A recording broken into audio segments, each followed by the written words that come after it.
last 2 years. So without wasting much of time, I will start my presentation because it's difficult to cover this topic within 20 minutes, but I'll try to cover it. As you all know,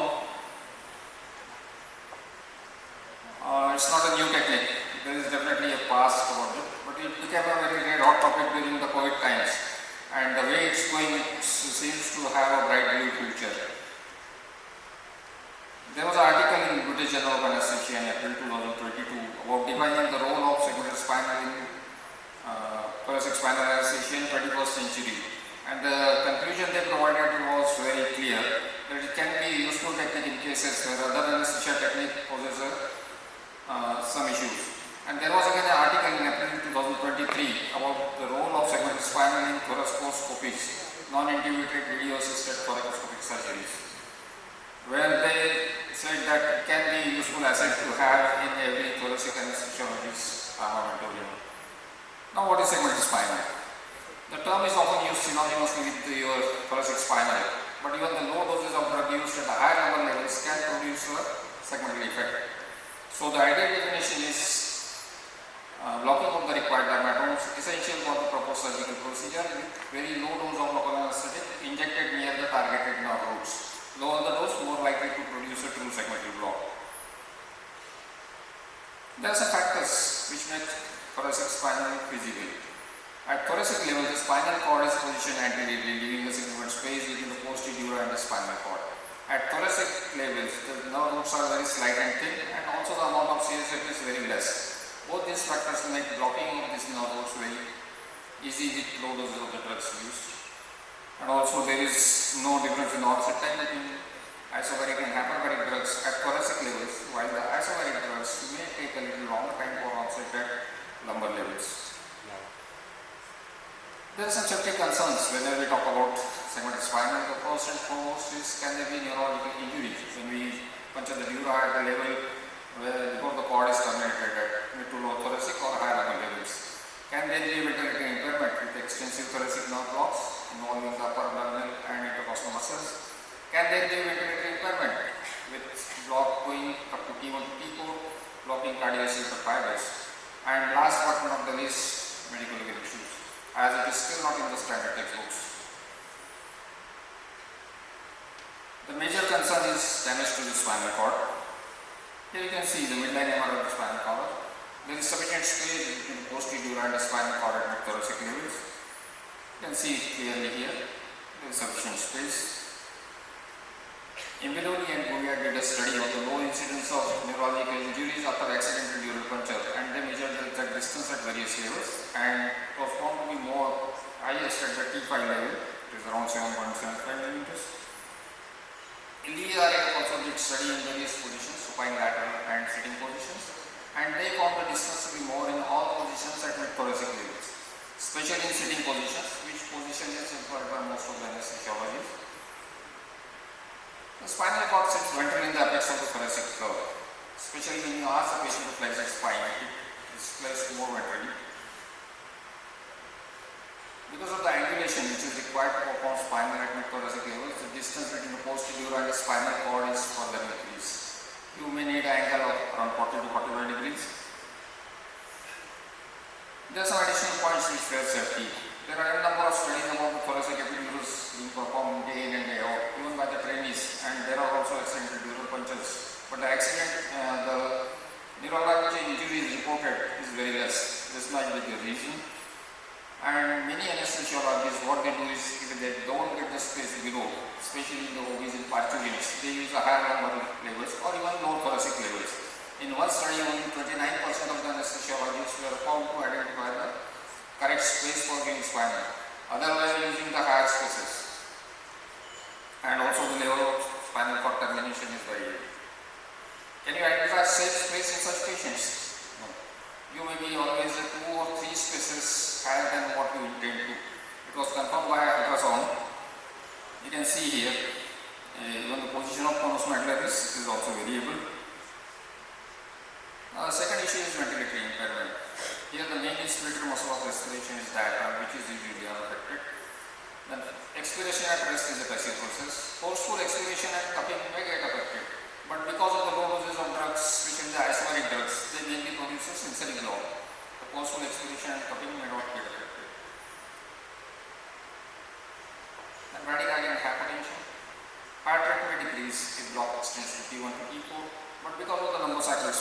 and less than dilatation in the lower limbs, the right atrial filling is maintained. That sustains the outflow from intrinsic frontal receptors which are located in the right atrium at great rates, and negative venous reflex is not initiated. Less hypotension is due to less sympathy.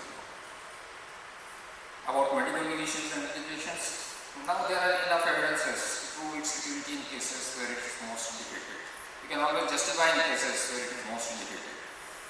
Most cases are against regional anesthesia, but still the thoracic epidural is being performed day in and day out, even by the trainees. If you can justify that, you can always justify this. Proper estimation consent is must. Till the time it appears in the standard test course, you can keep working this course. About the feasibility, technical, economic, legal and operational. Technically it's not very difficult and different from your routine numbers, especially at the low thoracic level. Economic is very, very economic. That's why at many peripheral places this is being adopted as a primary technique. Legal, still a question mark, but can be defended with strong indications.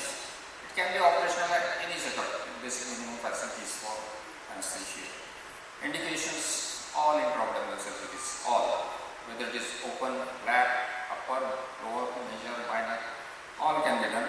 Even awake thoracoscopic surgeries like bullectomy, thymectomy, lung volume reductions, thymoma, everything, anterior intestinal masses, they all can be done. Then prone lateral position spine, musculoskeletal surgeries. Indication of the segmental spinal needs to match the cervical needs of the patient. Advantages, the surgeries which are thought to be abdominal spinal like upper abdominal and thoracic surgeries are possible in the segmental spinal. And higher levels of the block can be achieved with just half the dose than that is required at the number levels. Minimal hemodynamic fluctuations, early recovery and avoiding is possible. The special advantages of general anesthesia in patients with respiratory comorbidities. There is also lower incidence of post-op nausea. Cons and remarks, spinal cord damage is a potential disaster complication or dural rupture for any reason. Even it can happen at your lumbar levels also, but it is real than theoretical. The fact that anesthesia technique is not usual does not mean that it's wrong. There are three different modes of using segmental spinal. Either it can be single shot spinal for short-term duration surgeries like 90 to 120 minutes, or it can be combined with epidurals, especially in morbid patients where you want to use a very low dose in segmental spinal. You can combine it with epidurals. There the epidural can be handled not only as a backup, but also by epidural volume extension. You can spread the low doses used intrathecally to wider segments, and also it can be useful for your post-op RLDC. Then the third option is just like your continuous spinal, continuous segmental spinal anesthesia using spinal cats or interval catheters. Among the drug options, either isobaric or hyperbaric alone can be used, or a combination of either of the two from the three. Isobaric, hyperbaric or hyperbaric can be used according to your need. That we will be discussing more in our panel discussion. Isobaric drugs are usually preferred for laparoscopic, thoracoscopic and breast intra-abdominal surgeries in morbidly frail patients where relaxation is not an issue. Hyperbaric drugs can be a choice for open surgeries, especially in male muscular patients where we need to have better relaxations. Hyperbaric drugs are little unpredictable and they mostly produce a selective block, so they are not used alone, but they can be used in combination with other drugs. Advantages of isobaric drugs, they mostly produce a selective block, more of a sensory block. Onset is gradual, hemodynamic stability, early evolution avoided. Spinal can be given in any position. You can give spinal before epidural also. You can give spinal in any position. Patient can turn on his own positions. Like for turn position, you can give spinal in sitting or lateral, and patient can turn. Spinal can be given before epidural. There are some disadvantages. Once given, you cannot change the level or modify the level of anesthesia by any change in position. So you need to be specific for giving the spinal. Subtle sparing can occur. This can be advantageous for upper abdominal surgeries, but can be disadvantages when low doses are used at high levels. There is longer onset time at lower levels, then less muscle relaxations, and they are also sensitive to temperature variations. It can become hyperbaric when cooled at 24 degrees, and it can become hyperbaric when warmed at 37 degrees. So this needs to be kept in mind. Among the available drug options, isobaric drugs, now BP 18.5%, Dopavac is available. It's a very good drug. Dopavac 0.5%. They are available in 4 ml ampoules. Dopavac is available. 0.5 and 0.75. Dopavac is a very good drug. Unfortunately, it's not available now. Hyperbaric drugs till date only Dopavac was available. Now Dopavac and Dopavac are available. There are a number of additives you can use, but additives which will not produce post-op nausea, vomiting, and lead to early recovery and not lead to post-op respiratory depression are usually preferred. I usually prefer containing. Dexmet is a very good drug. It can prolong the duration in a dose-dependent manner. If you use around 10 microgram, then it can prolong the duration up to 8, 10 to 12 hours. So it's a very good drug. Ketamine can be used, clonidine can be used. How to decide about the dose and the site of injection? In general, 1 ml of bariatric drug spreads 2 to 3 segments above and below the site of injection. Accordingly, you can choose the space and the dose. What that means is 2 to 2.5 ml of the drug can block segments from T2 to L5 S1 when given at T10. 10 thoracic space lying in the center of the cervical tree for upper abdominal surgeries. Everything can be varied according to need. For breast and superficial thoracic surgeries, you need to use a lesser volume. I mean just 1 to 1.2 ml, maximum 1.3, including additive which should not exceed 1.5, and the space is E456. Lower the space, you can increase the dose. Higher the space, you have to curtail the dose to avoid the adverse respiratory and cardiac events. You can combine it with some epidural or some interfacial plane blocks. Like recently, I am combining it with erectospinal plane blocks. Epidural scale for arm movements, which is used to assess the motor blockade during thoracic epidurals, can very well be used to assess the motor blockade during segmental spinal. I have to just go quick, so I will not go into details of this. Then position for giving spinal, you can use any position unless you are using two drug technique. You have to use sitting position for that. Otherwise, you can use any position. Type of the spinal needle, either pinky or pencil point can be used.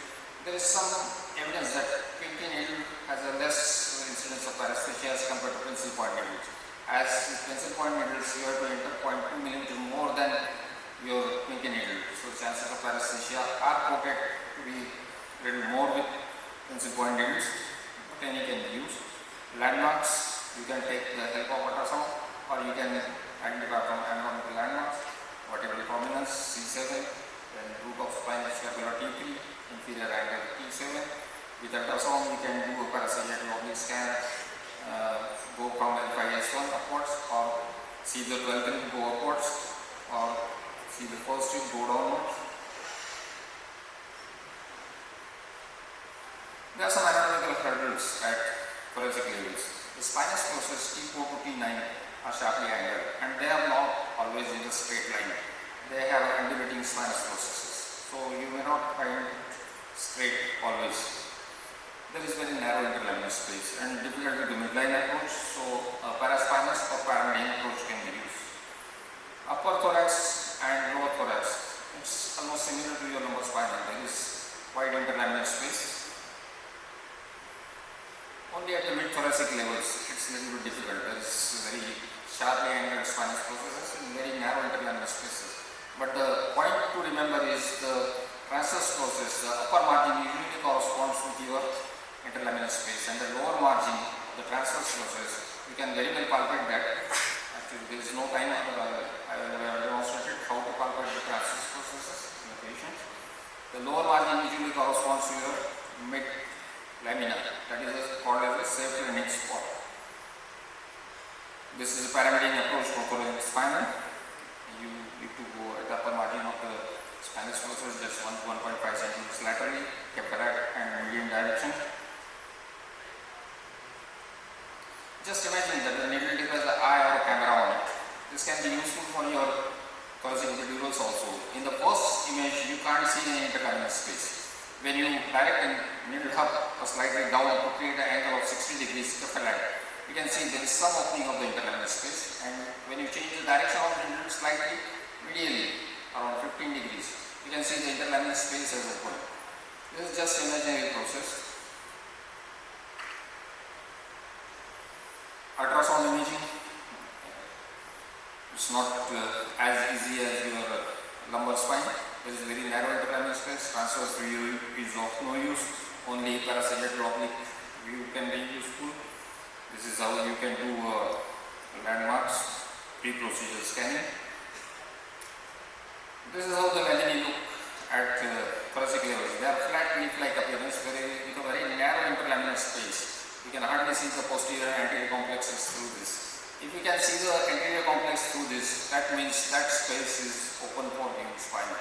If you can't see the anterior complex through this with ultrasound, that means there is some obstruction. Either there is some osteophyte or something which is blocking the interlaminar space. This is how it looks in the transverse view.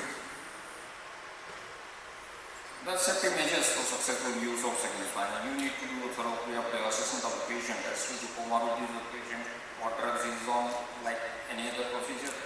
Then what are the dermatomes, likely dermatomes to be involved in that particular surgery. Accordingly, you can choose the mode of segmental spinal, drug, dose and the site. Then if ultrasound is available, you can always use for procedure scan. Identify the landmarks for doing spinal, either by your anatomical landmarks or ultrasound. Selection of the proper drug, dose, site and mode of segmental spinal according to your surgery, patient and surgeon. If your surgeon takes longer time, you can choose the mode accordingly, you can use your doses and reduce accordingly. Assessment of the levels, monitoring and proper sedation. My segmental, I will not go into details, maybe the figure may be more than that. Nearly 50% of my exhibit profile is now segmental spinal. There are many interactive workshops, live workshops we have done. For short procedures, I used to use chlorprocaine. It's not available. It's very good drug. Just provides a duration of 40 to 45 minutes. For mid-duration surgeries, either isolated hyperbaric with additive. Average female, age 72, just 2 ml with additive. Average male patient is 2.5 ml with additive. Is sufficient around T10. I usually combine with subinterfacial plain blocks or local anesthesia at port site for laparoscopic surgery. For breast surgeries, I have already told you just 1.2 to 1.3 ml, including additive should not exceed 1.5, and I usually combine it with erector spinal plain block nowadays, or you can combine with any other block you want to do, and Dexmet can provide longer duration. This is a chart which I have prepared. I am not going to detail of this because it will be covered mostly in our final discussion. It indicates the surgical procedure, level of injection, drug dose, volume and concentration, what are the levels achieved, what are the different blocks that can be used for different surgeries. Coming to two drug techniques, there are certain procedures. This also again will be covered in the final discussion. Suppose involving the pelvic manipulations, and that is going for a longer duration time, or some morbid patients where you want to use a very low doses, then you can combine hyperbaric with isobaric, or some lap poly patients where you want to have a high levels of involvement, cervical roots to avoid the shoulder tip pain. In those cases, you can combine the hyperbaric with isobaric. After segmental spinal, patient can return to desired position, sensory block tested, usually results in 3 to 4 minutes. Minimal and gradual hemodynamic fluctuations, usually in initial 10 minutes. It's not like that no hemodynamic fluctuations will occur. It depends all on the patient's comorbidities, patient titration status and the doses you have used. But whatever happens is minimal and gradual. There is no respiratory issues even with high levels of block. It's mostly a sensory block. So patient usually don't have any respiratory issues. Initial partial involvement of sacral roots can happen depending on the dose you have used, but it recovers usually by the end of surgery. No additional supplements, the levels are adequate. Patients can be completely mobilized in 4 to 6 hours. To sum up, it's a very useful technique with many advantages, minimal risk with due precautions. No need to panic, even if the block level is found to be higher than desired. It's mostly a sensory block. Lap surgeries may need sedation. If available, ultrasound can be helpful. Technique is reserved for experienced clinicians, good learning for. Now, I think I will not go into further detail. This is a comparison between segmental epidural and segmental spinal. Just in short, the positive about segmental spinal, it's economic, it's quick, with definitive endpoint, and early onset relief on lens block with minimal drug.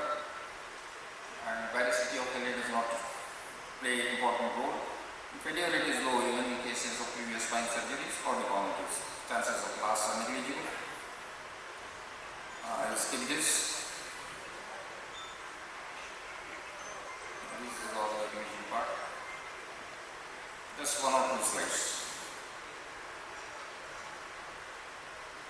There is actually some slides about do's and don'ts in segmental spinal, but I will not this. Now, this is the future. Use of artificial intelligence can be helpful. This is AI guided injection system which can develop in future. This can be very useful for when it comes to practice. New sign can be developed. You can actually see the space, depth, direction and everything.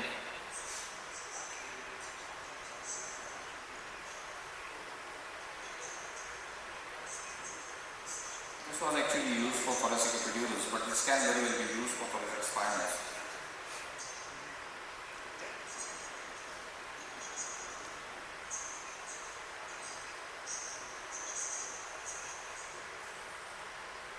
Yes, definitely with the introduction of very advanced imaging technologies, incoming artificial intelligence being incorporated into, it's going to add safety and ease in doing thoracic spinals. It adds safety and excellent recovery profile. It definitely has a bright future. Thank you very much. These are my publications and this is the book which last year published, and there is one more chapter in the recent book which is coming. So thank you very much. Thank you very much, sir. I would like to invite Dr. sir to felicitate him. He has done more than 60 presentations on segmental spinal anesthesia and X-ray in last 4 years, and handling many live workshops and interactive workshops and master classes too. 7 publications on segmental spinal and 2 on X-ray in national and international journals. Thank you very much. Yes,